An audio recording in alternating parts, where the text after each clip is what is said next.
गणेश चतुर्थी हमारे देश में बहुत ही धूमधाम से मनाई जाती है। श्री गणेश शुभता और नई शुरुआत के देवता हैं। किसी भी नए कार्य की शुरुआत से पहले हम उनकी पूजा करते हैं।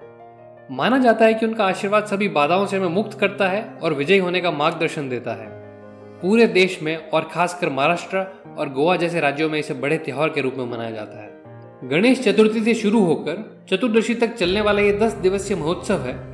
इसके लिए कहा जाता है कि इन दिनों गणेश जी मां पार्वती के साथ साक्षात धरती पर आते हैं। श्री गणेश अपने जन्मदिन के शुभ अवसर पर कैलाश पर्वत छोड़कर भक्तों को आशीर्वाद देने के लिए आते हैं और धरती पर भक्तगण उनका भव्य स्वागत करते हैं। हालांकि यह अज्ञात है कि गणेश चतुर्थी को पहली बार कब या कैसे मनाया गया था। यह त्योहार पुणे में मराठा राजा शिवाजी महाराज के समय से सार्वजनिक रूप से मनाया जाता है। गणेश चतुर्थी का त्योहार मराठा शासनकाल में धूमधाम से मनाया जाता था, जिसमें छत्रपति शिवाजी महाराज इस त्योहार को शुरू करते थे। लेकिन हमारे देश में ब्रिटिश राज की शुरुआत के बाद इस महोत्सव ने राज्य का संरक्षण खो दिया और महाराष्ट्र में यह सिर्फ एक निजी पारिवारिक पर्व बनकर रह गया।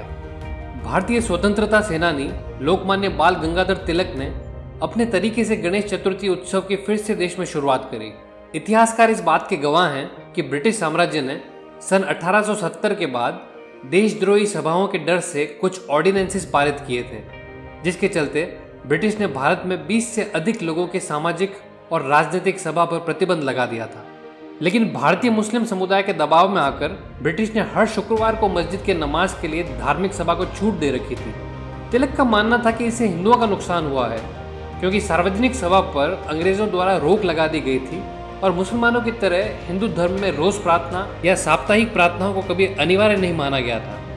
इसके चलते उन्होंने बड़ी सभा पर ब्रिटिश कानून को दरकिनार करने के लिए गणेश चतुर्थी का सहारा लिया। सन 1893 में तिलक ने अपने समाचार पत्र केसरी में सार्वजनिक गणेश उत्सव की खूब प्रशंसा की और वार्षिक घरेलू उत्सव को एक बड़े सार्वजनिक कार्यक्रम में लॉन्च कर इस उत्सव को एक नया रूप दिया। तिलक ने गणेश को सभी वर्गों के भगवान के रूप में मान्यता दी।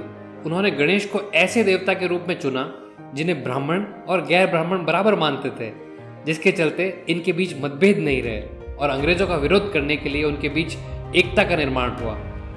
तिलक बॉम्बे प्रेसिडेंसी के मंडपों में गणेश की बड़ी मूर्तियों को स्थापित करने वाले पहले व्यक्ति थे। दोस्तों, गणेश चतुर्थी का यह इतिहास है। मैं चाहूँगा भगवान गणेश का आशीर्वाद लेने के बाद हमारे स्वतंत्रता सेनानी तिलक को सलाम किया जाए। मैं दुआ करता हूँ कि जो भी मेरे दोस्त इस वीडियो को देख रहे हैं उन पर गणेश जी की खूब कृपा हो और इस वीडियो को खूब शेयर करें ताकि ज़्यादा से ज़्यादा लोग हमारे इस पावन त्यौहार के इतिहास को भी जान पाए।